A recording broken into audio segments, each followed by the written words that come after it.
8 दिवसात वीज, बाथरूम द्या, अन्यथा ग्रामपंचायतीवर महिलांचा भव्य मोर्चा. अड्यामध्ये 1080 महिलांचा संताप, मूलभूत सुविधांसाठी आंदोलनाचा इशारा. भंडारा जिल्ह्यातील पवनी तालुक्यातील अड्या येथील ग्रामसंघ इमारतीमध्ये गेल्या 1 वर्षापासून वीज आणि बाथरूमची सुविधा नसल्याने महिलांमध्ये तीव्र संताप व्यक्त केला जातोय. वारंवार मागणी करूनही ग्रामपंचायत प्रशासनानं दुर्लक्ष केल्याचा आरोप करत महिलांनी आता आंदोलनाचा इशारा दिलाय. अड्या गावातील 4 ग्रामसंघामधील तब्बल 1080 महिला या इमारतीमधून आपलं कामकाज करतात.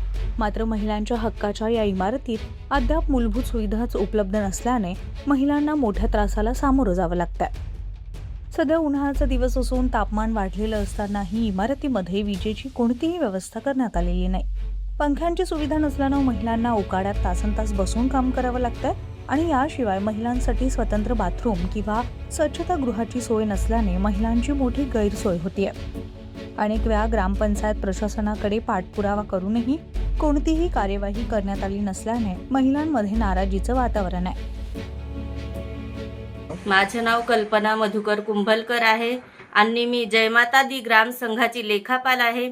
आमच्या अड्याडमध्ये 4 ग्रामसंघ असून 4 ग्रामसंघासाठी एक ऑफिस म्हणून तयार करून देण्यात आला. त्या ऑफिसमध्ये आपल्याला इलेक्ट्रिकची, बाथरूमची आणि पाण्याची सुद्धा व्यवस्था केलेली नाही.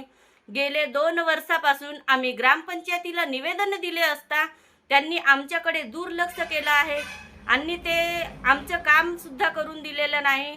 हो, झालं, मंजूर करतच आहोत, हेच आश्वासन नेहमी वारंवार आम्हाला हेच आश्वासन देत असतात.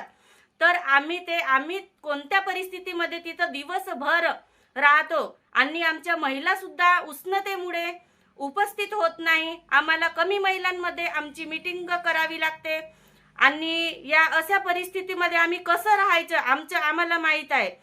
तर या 8 दिवसामध्ये जर आमच्या या समस्या झाल्या नाहीत तर आम्ही सर्व 1080 महिला आहेत, 1080 महिला आम्ही ग्रामपंचायतमध्ये मोर्चा काढू आता.